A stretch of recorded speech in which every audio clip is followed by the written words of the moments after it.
Happy Halloween. I'm going to read a scary story because there's nothing better to get the adrenaline flowing just before things get dark on Halloween than a scary story. Now, a few weeks ago, I did a performance of The Piper at the Gates of Dawn from The Wind in the Willows by Kenneth Grahame. In a performance something like this, I did it as a fundraiser for the Friends of the Petaluma River. Now, Piper is the story of a couple of animals taking a moonlight trip upriver to solve a mystery. As it so happened, local author Dale Swimmer happened to catch that performance. And a couple of weeks ago, she reached out to me and told me that she happened to have a story also set on a river and thought that it might be fun to have a performance by me of this story because she liked the way I did that. Sent me the story, and it's a scary story. It's she describes it as a B movie in the form of a short story. So it would be a waste of Halloween having had this story fall into my lap not to share it with you on this day. So, with Dale's permission, I'm going to read it to you now. It's going to take about a half an hour. So you can always come back to it later. This will be saved, and you can come back and hear the rest. If you're not quite ready to sit down for 30 minutes to hear a story, however, if you are, prepare yourself. This is called Algae, Gator, the Russian river monster. And it's a lot of fun, but it's not for the faint of heart. So, with your permission, I shall now read Algae, Gator, the Russian river monster by Dale Swimmer. Dedicated to Larry.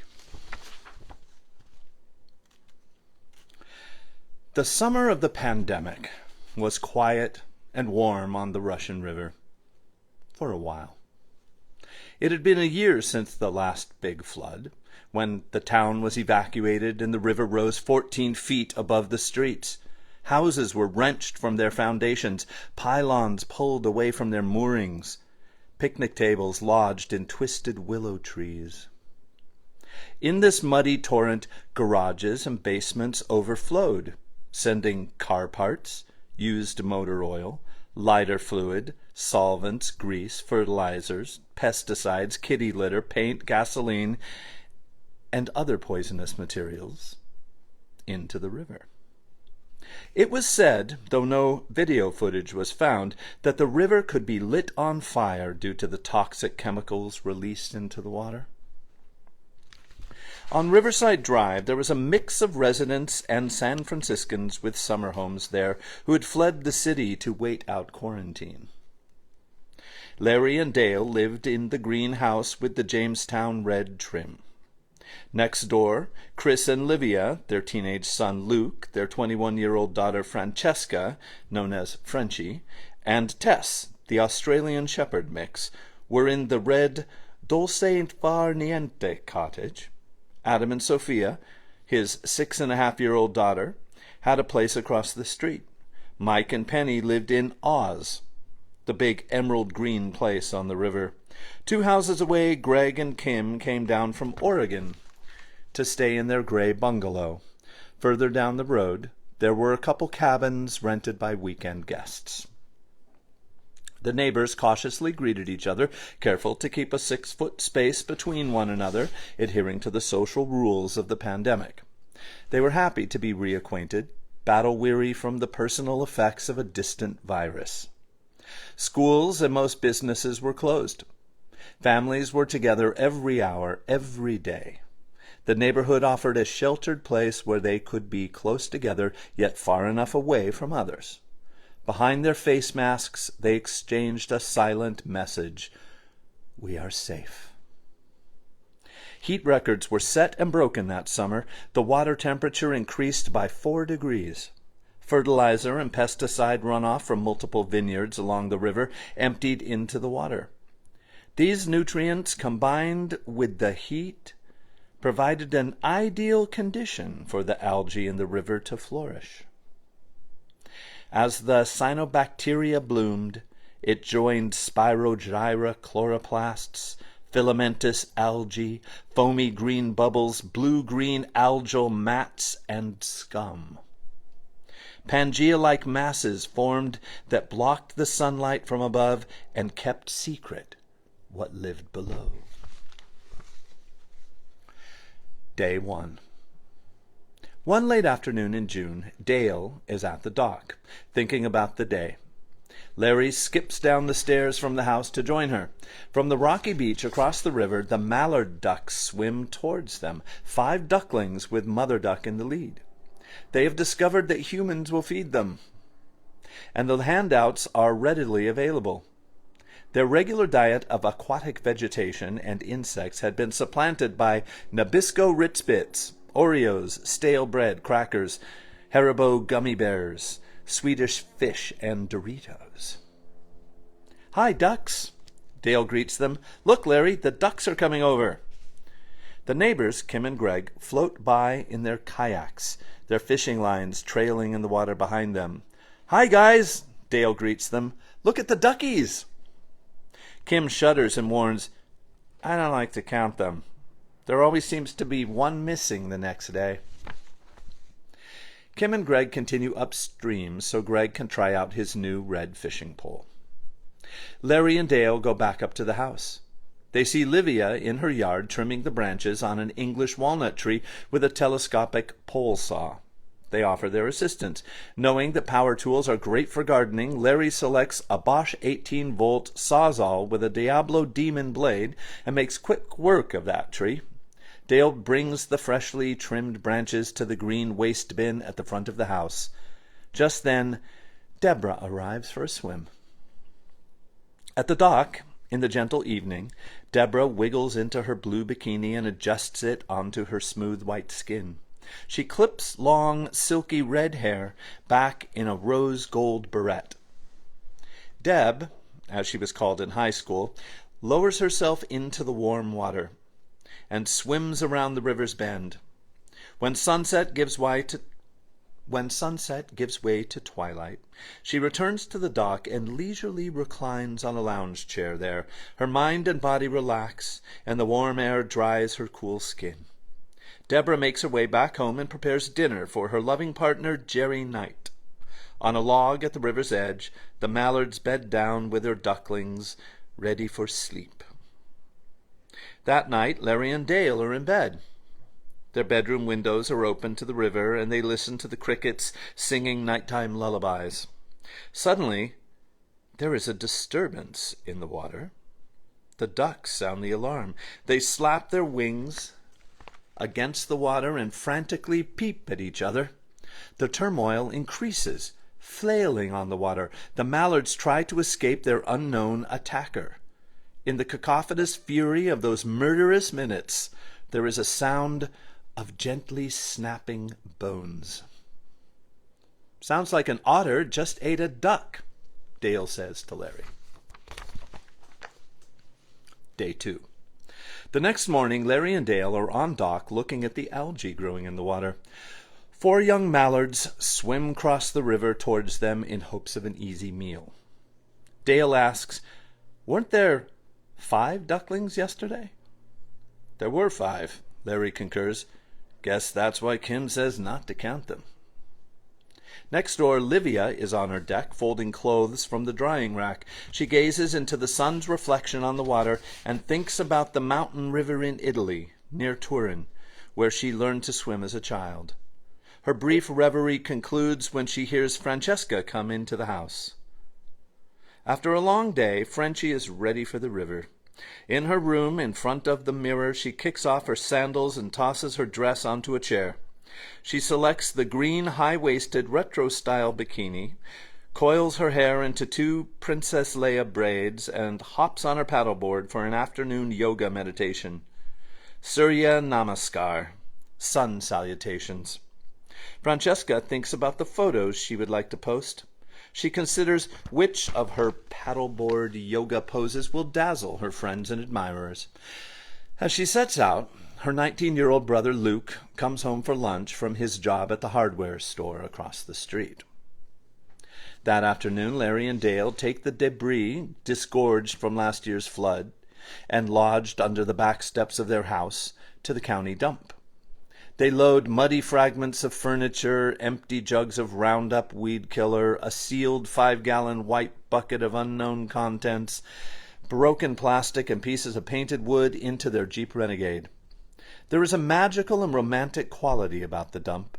The silted souvenirs from holiday vacation purchases tumble together with old toys, foam bedding, and cast-offs from other families. It is a curiosity to think about the items left behind and who left them there.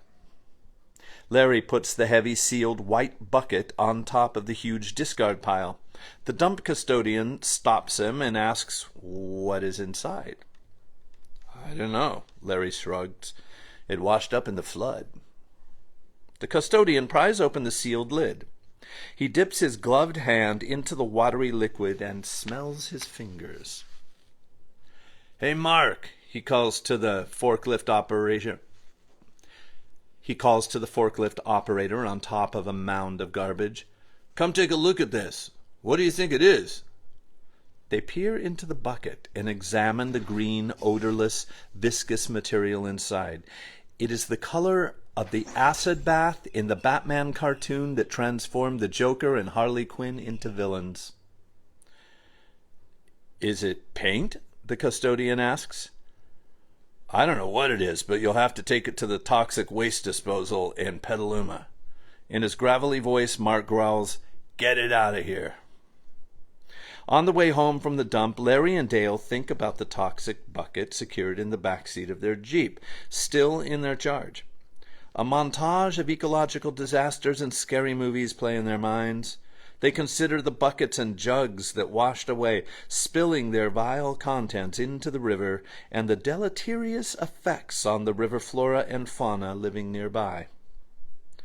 "What do you think is in that bucket?" Dale asks Larry. "I don't know. It washed up with the empty buckets marked poison."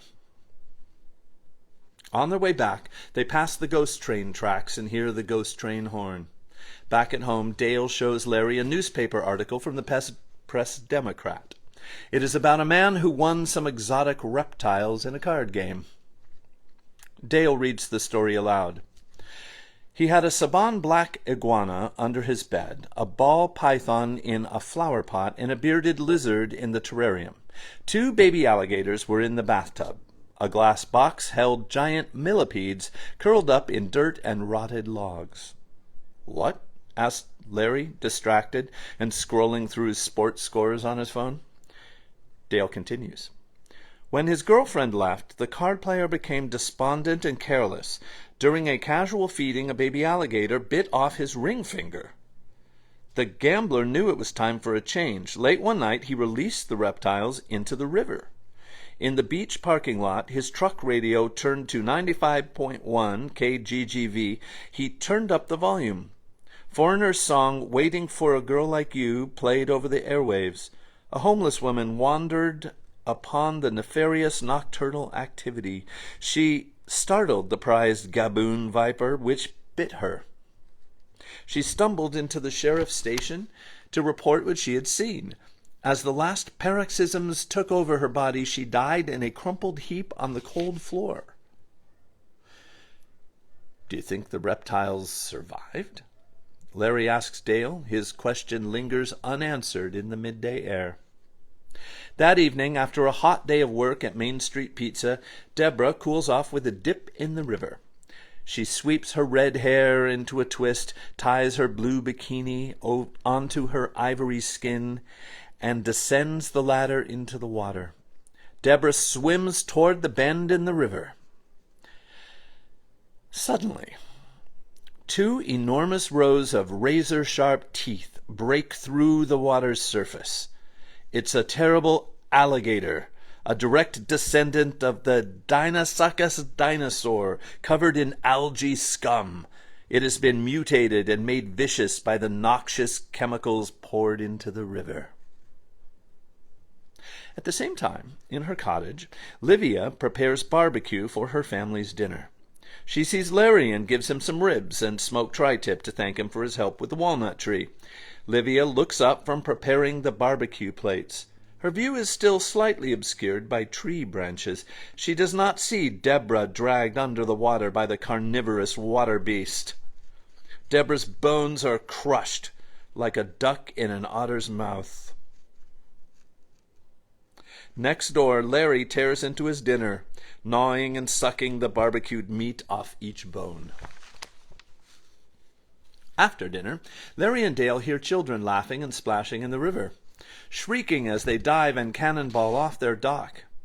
The evening becomes quiet, and they do not notice when the children did not return to the surface. There is a large splash, a ripple, and some blood. Then the water is still.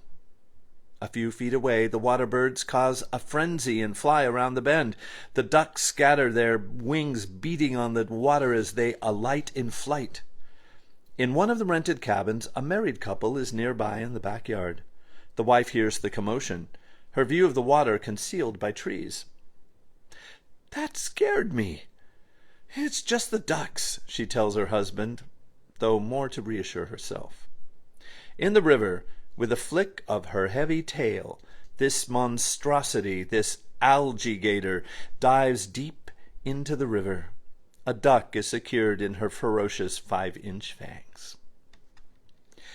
In the dark quiet that night, something awakens the mallards again. They flap their wings against the water and blindly peep to each other. There is a big splash. Something large overpowers the ducks.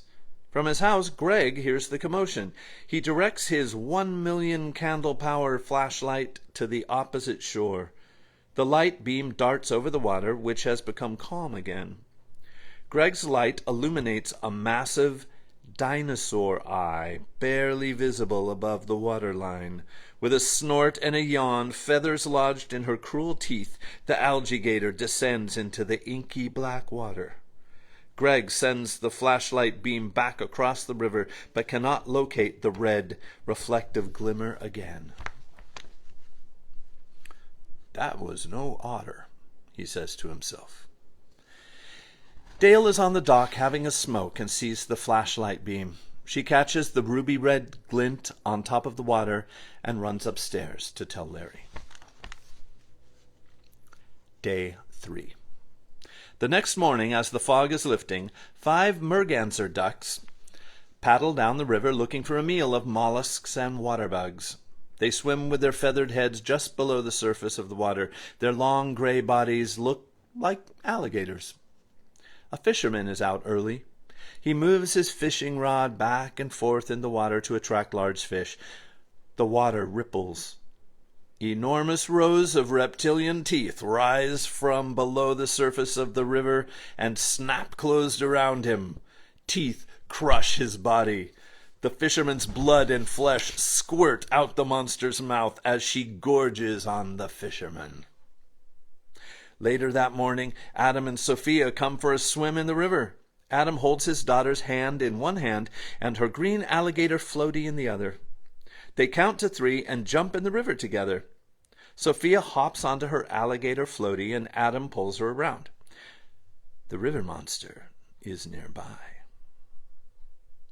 She is hidden just below the surface and shrouded in Ludwigia, protected by the invasive water plant. Nearby, 2 young children swim to the beach. "We are coming up to Algae Central," the boy tells his sister. Across from the beach, a couple and their 2 young children drift by in a rental canoe. The wind catches and capsizes their boat. The couple swim their children to safety on a nearby dock. Their possessions are scattered. Their pink towel and cell phone are lost underwater. From his dock at Oz, Mike sees the commotion.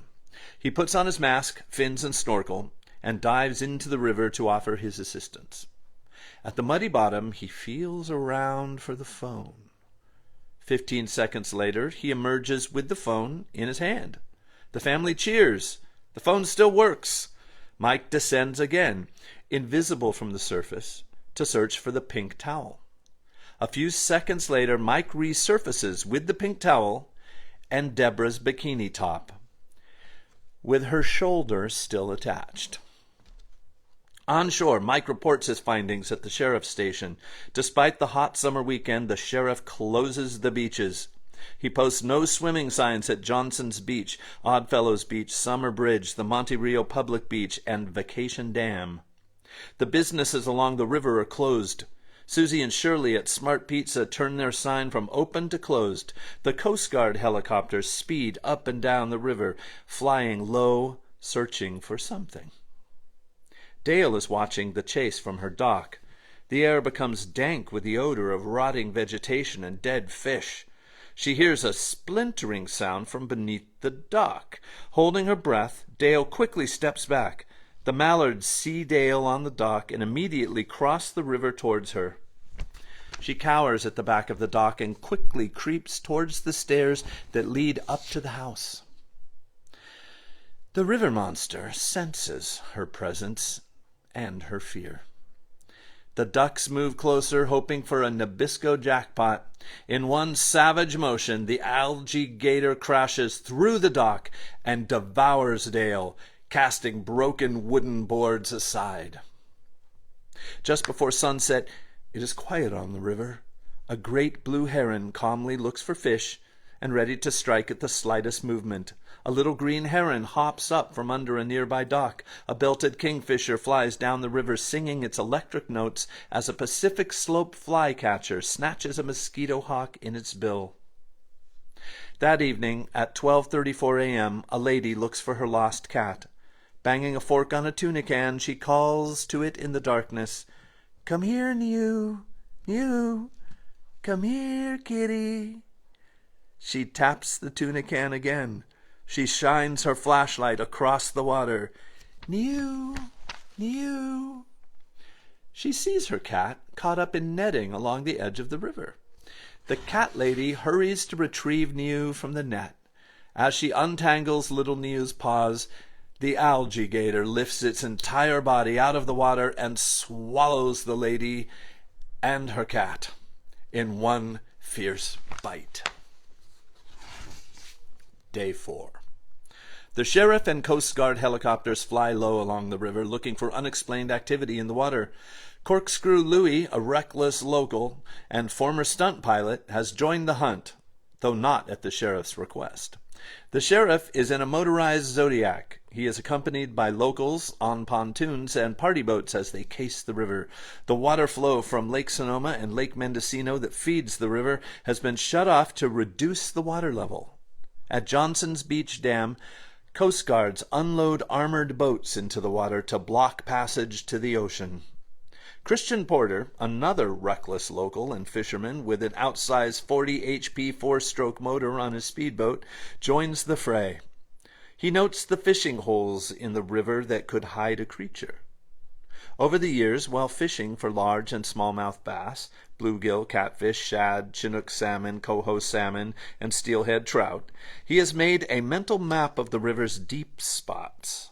And while Christian mostly uses barbless hooks for his lures, there have been times when, all alone on the river, he fishes with dynamite. In his workshop, hidden among tools and boat parts, Christian reviews his arsenal of explosives. His contraband includes firecrackers, bottle rockets, mortars, missiles, M80s, M1000s, silver salutes, and cherry bombs. They were purchased at Bad Jack's Fireworks just over the Nevada border and smuggled into California. To prepare his Algae Gator bait, he slices open the M80s and M1000s and packs the black powder into a small metal can. He adds a Kevlar wick soaked in gasoline and a long cotton coil wrapped around a fishing line. After carefully applying melted wax to seal the top of the can, he wraps the incendiary device in fish skin and guts from his earlier catch that day. He prepares 8 more. Christian packs his strongest fishing pole, ample fishing line, and the explosive bait into the speedboat. Dropping the first device into the deep water at Corbell Hole, Christian lights the Kevlar and cotton wick and moves away.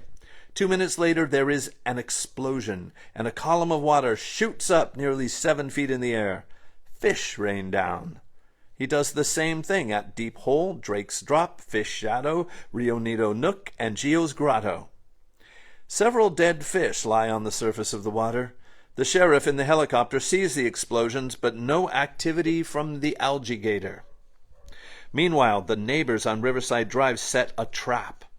Luke loads 4 50-foot rolls of hog wire from the hardware store into Chris's truck. Chris, Livia, Francesca, Luke, Penny, Larry, Kim, and Greg unroll it across the river. Mike dives into the water to stake the wire into the silty river bottom. It is risky work. The river mud is stirred up from the new fence, and his visibility is greatly reduced in the turbulent water. The river monster may be nearby. They rapidly install 4 underwater fences, hoping to trap the Algae Gator and hold it in the makeshift pen. At the surface of the water, they attach a floating platform with a ramp. Lashed to the ramp are electrical cords, spliced open, cords exposed, and plugged into outlets in their houses. Grieving from the loss of his wife, and with deliberate vengeance, Larry pushes the electrified raft into the middle of the river. If the Algae Gator can be lured into the area, the metal fences may restrain it, the electrified platform ramp may hinder it, and Christian's amplified bait may be its last meal. Christian drops his homemade bomb into the pool of promises. This explosion sets off a different reaction. The Algae Gator is forced from her lair. With a powerful swish of her fearsome tail, she ascends, leaving her hatchlings hidden in the reed grass at the top of the pool. From below the water's surface, the Algae Gator sees Christian's motorboat. With malice and intent, she propels herself upwards towards the boat. Her huge green jaws are agape. Algae, blood, and feathers trail from her teeth. Christian's boat rocks dangerously, nearly knocking him into the turbulent water. He dangles his last fish guts bomb off his boat and cranks the engine. The Algae Gator follows him down the river towards the trap. Her giant jaws snap at his engine and the black powder bait. The sheriff sees Christian with the monster following closely behind. He flies his helicopter low to join the chase. The beating propellers distract the Algae Gator from Christian's boat and force the monster towards the trap. Corkscrew Louie buzzes by. Christian, too, though more for thrill-seeking than for purpose. With the Algae Gator overtaking his boat, Christian pulls on top of the trap and lights the fuse. He whips his boat around 180 degrees and gets out of the way. The lit fuse sputters on top of the water but manages to catch the cotton coil. As the Algae Gator snatches the fiery tin can bait, there is a huge muffled explosion. The Algae Gator is flipped up onto the electrified platform and electrocuted as the bomb bursts through her thick hide. Blood, fluid, guts, clothing, and teeth fly in all directions. It is the end of the Algae Gator. Safely on the banks of the river, everyone cheers and celebrates the victory. In keeping with the social distancing rules, the neighbors pantomime embracing each other, slapping high fives, and fist bumping. Day 5. But what about Algae Gator's hatchlings? The next morning, as the sun heats up the day, a great blue heron watches as a fish is snatched by a tiny river monster with algae trailing from its baby incisors. The next generation of Algae Gator has been born. That is Algae Gator, the Russian River Monster by Dale Swimmer. Happy Halloween. That was fun to read. Hope it was fun to listen to. And hope you have a great Halloween.